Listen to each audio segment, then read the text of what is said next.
the film deals with the topic of what is it like to be Jewish in Germany nowadays, 70 years after Second World War and Holocaust, and what is the relationship between like Jews and Germans, like what kind of association in German heads start when you say you're Jewish, like what kind of pictures come up to your head, and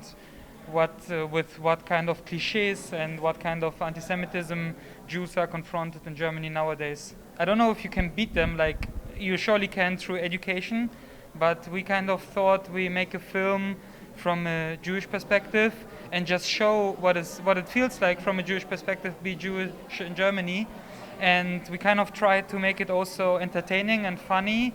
and not make it in a stereotypical Jewish film way where like it's all sad and it's all black and white, you know.